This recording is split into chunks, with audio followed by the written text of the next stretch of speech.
Adapun materi muatan rancangan undang-undang perubahan atas undang-undang ASN antara lain sebagai berikut.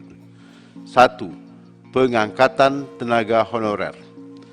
Tenaga honorer pegawai tidak tetap, pegawai tetap non-PNS, pegawai pemerintah non-pegawai negeri, dan tenaga kontrak yang bekerja di instansi pemerintahan secara terus-menerus serta diangkat berdasarkan surat keputusan yang dikeluarkan sampai dengan tanggal 15 Januari 2014 wajib diangkat menjadi PNS secara langsung dengan memperhatikan batas usia pensiun.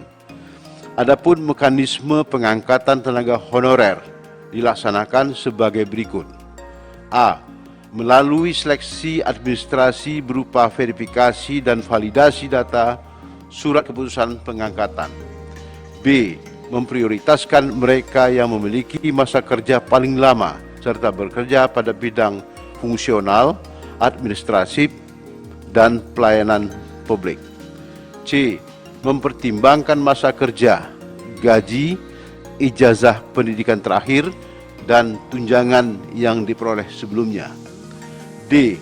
Tenaga honorer dan sejenisnya diangkat menjadi PNS oleh pemerintah pusat.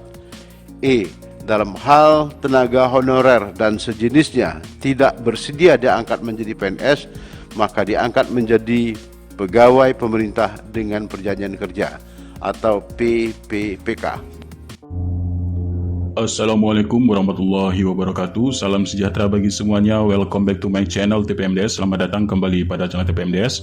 Hai sobat-sobat TPMDS manapun berada, informasi terkini rekrutmen ASN CASN tahun 2022-2023. Nah sobat-sobat TPMDS manapun berada, alhamdulillah informasi terkait dengan rancangan Undang-Undang Aparatur Sipil Negara nomor 5 tahun 2014 sudah dibahas di DPR RI, yaitu menjadi prolegnas ataupun prolegnas prioritas untuk disahkan pada tahun 2023. Nah, sobat-sobat TPMDS, sebelumnya ini ada BKN serta Menpan RB. Ini kan tengah menyusun yaitu big data ya Bapak Ibu, big data dari honorer ya, big data dari honorer untuk masuk ke database BKN di sini. Nah, dalam rekapitulasi pendataan non ASN kemarin ini ada jumlah ini berdasarkan pendidikan. Nah, ternyata Bapak Ibu sekitar 1 juta lebih ini adalah pendidikan honorer, ini sarjana. Kemudian ada 300-an lebih ini ada diploma, serta yang memiliki ijazah SD serta SMA ini sekitar 800-an lebih ribunya, dan yang ada juga tidak menyampaikan ijazah ini ada 2000-an. Maka totalnya berdasarkan pendidikan tersebut ini kondisi 22 Oktober 2022 jam 5 waktu Indonesia Barat, fase penutupan pendaftaran non ASN Bapak Ibu. Maka terdapat 2.421.100 honorer di Indonesia yang terdata dalam database BKN. Nah, kemudian per 31 Oktober ya, ini batas akhir yaitu penyampaian SPTJM. Nah, data terakhir ternyata ini bertambah Bapak Ibu, yaitu 1.268.187 untuk yang sarjana, diploma ini 306.313 serta 783.567 untuk ijazah SD SMA, dan tidak menyampaikan ijazah ada 2.656 ya. Ini yang tidak menyampaikan ijazah berkurang daripada sebelumnya Bapak Ibu. Maka totalnya mencapai 2.330.723 untuk total rekapitulasi pendataan non ASN berdasarkan pendidikan. Nah, hasil pendataan non-ASN berdasarkan jabatannya Bapak Ibu, jabatan tenaga pendidik ini ada 700-an ribu lebih. Ini kondisinya per 22 Oktober ya, pas penutupan pendaftaran kemarin. Tenaga kesehatan ada sekitar 200 lebih, tenaga penyuluh ini ada 74 ribu lebih, dan tenaga teknis ada 6 ribu lebih, serta administrasi ada 700-an ribu lebih, dan totalnya 2.421.100. Nah, cut off yaitu per 31 Oktober dalam penyampaian SPTJM ini berubah Bapak Ibu. Tadinya pendidik ini 738 ini menjadi 732.462. Dan tenaga kesehatan ada 205.299 serta 74.332, dan ini penyuluh tadi. Kemudian teknis ini ada 610.455, dan tenaga administrasi ada 738.075 orang. Maka totalnya ada 2.421.123 orang di sini Bapak Ibu. Ini berdasarkan jabatan. Nah Bapak Ibu, data honorer ini akan dikunci, yaitu data per kondisi 31 Oktober 2022 dengan fase akhir penyampaian SPTJM. Maka total jabatan di sini, misalnya jabatan yaitu tenaga pendidik, kemudian tenaga kesehatan, tenaga penyuluh, serta tenaga teknis dan tenaga administrasi. Nah, data yang dikunci di sini adalah data THK2 Bapak Ibu. Data THK2 untuk tenaga pendidik sendiri ada 45.604 orang, tenaga kesehatan ada 2.111 orang, dan 2.429 tenaga penyuluh, dan tenaga teknis ada 57.733, dan tenaga administrasi ada 72.251, maka totalnya ada 180.128. Nah, untuk non ASN sendiri, untuk non ASN ya ataupun honorer yang bukan termasuk dari honorer kategori 2 Bapak Ibu. Nah, ini berjumlah tenaga pendidik ada 686.858, kemudian tenaga kesehatan ada 203.188, penyuluh ada 72.003 orang, dan 552.722 untuk teknis, serta administrasi ini ada 665.824, maka totalnya ada 2.180.595.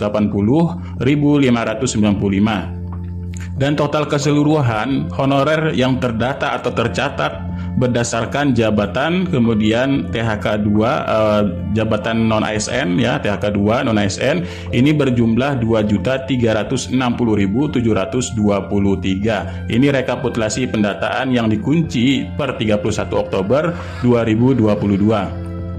Nah, sobat-sobat TPMDS dimanapun berada, rekapitulasi pendataan non-ASN ini memiliki diagram seperti ini. Ada masa kerja, yang dikunci adalah masa kerja, kemudian usia, serta di sini ada perhitungan gaji. Nah, untuk masa kerja yang paling besar ini ada yaitu 1 sampai 5 tahun ya. Masa kerjanya ini ada sekitar 40 ribuan orang. Dan masa kerja 6 sampai 10 tahun ini ada 500 ribuan, 11 tahun sampai 15 tahun ada 360-an, kemudian lebih dari 15 tahun ini sekitar 200 ribuan Bapak Ibu. Berdasarkan usia 56 ke atas di sini ataupun lebih ini ada 1000-an ya, dan usia 51 sampai 56 ada 71 ribuan, 41 sampai 50 ada 300 ribuan, dan 31 sampai 40 ini yang banyak Bapak Ibu, yang 31 sampai 40 ini ada 1 juta ya, 1 jutaan, dan usia 20 sampai 30 ada 900 ribuan, usia 20 tahun ini ada 189. Nah, ini berdasarkan gaji yang tertinggi di sini 5 juta sampai 500 sampai 1 juta untuk tenaga honorer ya Bapak Ibu. Nah, inilah yang dikunci dari masa kerja, usia tadi, serta tadi di sini adalah jabatan Bapak Ibu ya. Nah, kemudian selanjutnya di sini untuk top skor 5 besar jumlah non ASN berdasarkan jabatan. Ini ada pendidikan, kesehatan, penyuluh, teknis, dan administrasi. Jabatannya untuk pendidik ini ada guru dan dosen, kemudian kesehatan di sini ya perawat, bidan, asisten, dokter, notaris, dan penyuluh di sini lain sebagainya. Serta administrasi ada operator dapodik, ada operator siak, operator sekolah, tenaga administrasi, dan lain sebagainya. Nah, sobat-sobat TPMDS dimanapun berada, Menpan RB telah mengadakan yaitu alternatif dari penyelesaian tenaga non-ASN. Ini hanya alternatif Bapak Ibu ya, yaitu yang sedang dalam pembahasan. Nah, ini sedang dalam pembahasan. Alternatifnya diangkat seluruhnya menjadi ASN, kemudian diberhentikan seluruhnya, serta diangkat sesuai dengan prioritas. Prioritasnya apa di sini?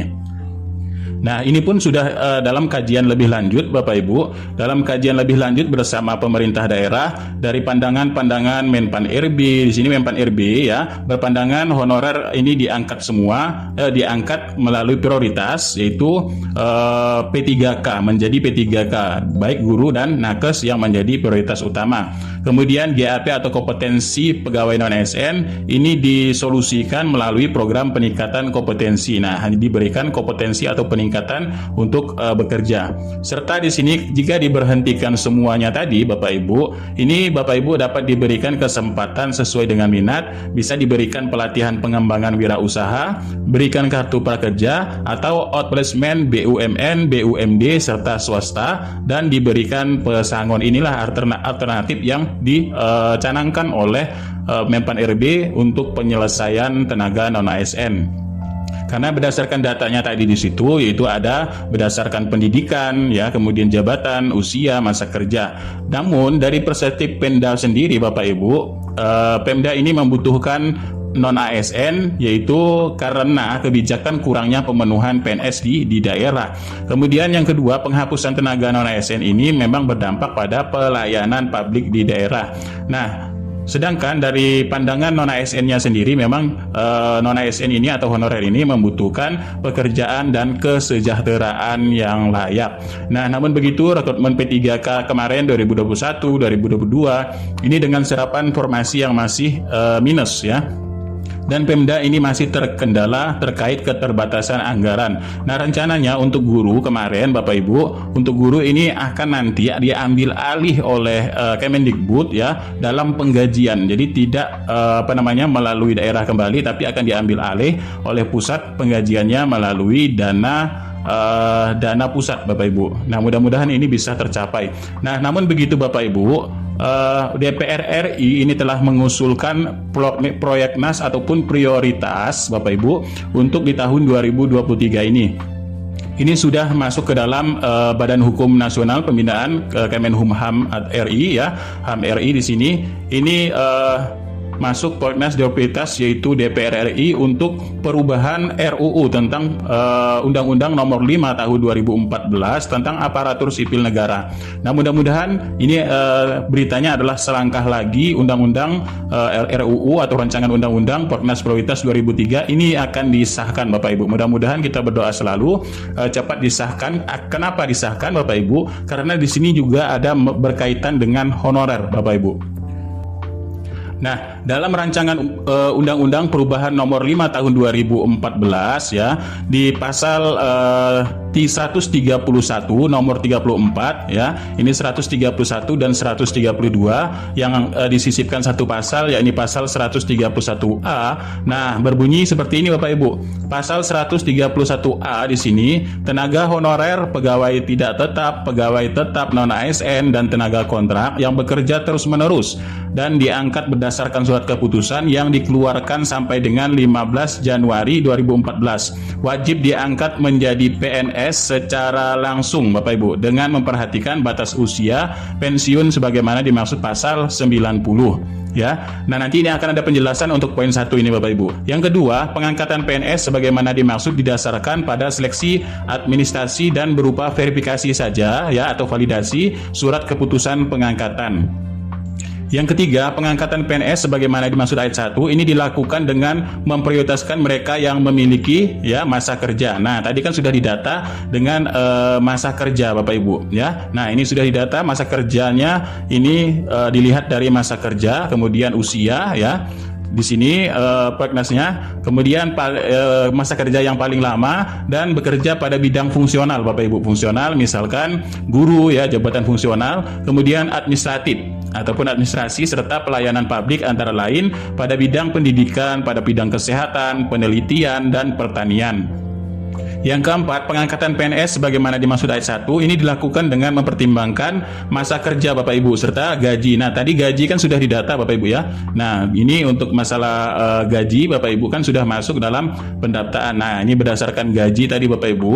Nah, ini juga masuk dalam rancangan undang-undang ini Bapak Ibu ya. Ijazah pendidikan terakhir dan tunjangan yang diperoleh sebelumnya. dan tenaga honorer pegawai tidak tetap, pegawai tetap non ASN atau honorer yang telah yang dikontrak ya diangkat menjadi PNS oleh pemerintah pusat. Nah, ini Bapak Ibu.